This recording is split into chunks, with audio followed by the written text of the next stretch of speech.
I reach out to the Teamsters then, who everybody had been making deals with. They had not gone in and signed the full Teamster agreement where, as I've given the example before, if the truck is going to sit in place for a week, you're asked to pay at least one drive, and I say at least because on the number of axles, you may be hiring 2 drivers to sit at that truck that doesn't move and be paid all day for not rendering any work, and usually going into meal penalties for reasons that are lugubrious.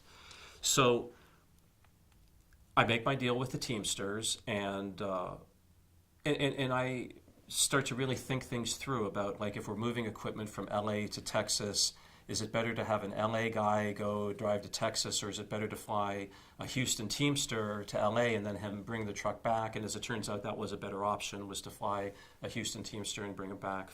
Made everything work. So now I finished that movie, and now I'm assigned my second movie is going to be The Heart of Justice, directed by Bruno Beretta in Los Angeles. And the first thing I do is I reach out to Lyle Trachtenberg, who's the business agent at the IATSE. And I say, I'm doing a picture for Steven Spielberg. It's probably going to be considered high profile, but the fact of the matter is, it's actually $2.7 million.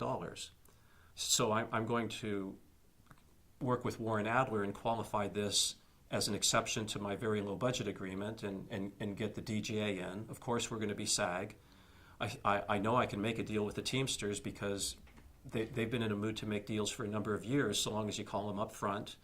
They make concessions where instead of hiring people to sit on trucks that never move, like their contract says, we can get it down to very reasonable things where you can have a Teamster captain and maybe just a couple drivers, and they can, between the two of them, shuttle the things around and not work themselves to death, or be too tired to drive at night or anything foolish like that, but also not waste money that we don't have.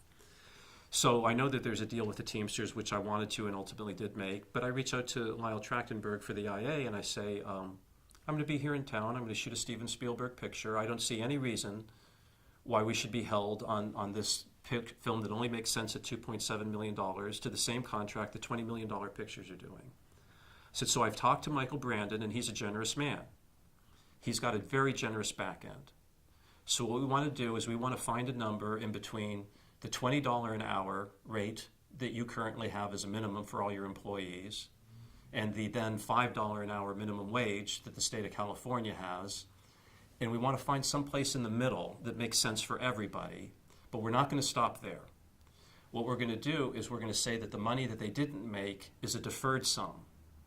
So as the film goes out and achieves its foreign sales and Michael Brandman starts to see profit, he's going to take 50 cents of each dollar and put it into a trust that then will repay this deferred sum. So we're not trying to screw anybody, we're just trying to make the business plan work in its completeness. So, and we're not going to stop there. If the film continues to perform over time and all the deferrals are paid, we're going to take, I think it was something like 10% out of each dollar after they've gotten all of their restitution, and we're going to let them share in the profits, which is unheard of and it's never happened before. And I think I've created a deal here that's very creative and very fair. And Lyle explains to me the facts of life. He says that at the end of the day, his position is a position that's an elected position. And he says that the thing you can be most sure of is that anyone who promotes a deal that denigrates the best labor contract in the history of labor, the IA agreement, and it is the best labor contract in the history of labor, and offers to bring it down for any reason at any level, even including deferring things. He says the person in opposition to them at the next election is going to bring out the stupid in people and have them all, he's the guy that cut your prices. Not even if he's the guy that got you more money at the end of the day was the reality of the situation. He's going to be the guy that cut your hourly rates. Vote for me. So I reminded him of my story with the DGA, and I said, we are now in a negotiation, and you are not bringing my offer to be ratified to your rank and file. So if you want me to go after your NLRB license the way I've been happily doing it with other labor unions, and I in fact know the people now who are the federal prosecutors, I'll be happy to do this. And he says, why don't we just continue the negotiations for about 8 weeks? I said, well, that works for me because I wrap in 7. He says, exactly. So I didn't want to pull a fast one on the IA. I didn't want to do anything behind their back. I also knew that I was going to be shooting more than 3/4 of the work that we were going to be doing at Lacey Street Studios, where they'd shot Cagney and Lacey. And they had converted that into a production facility.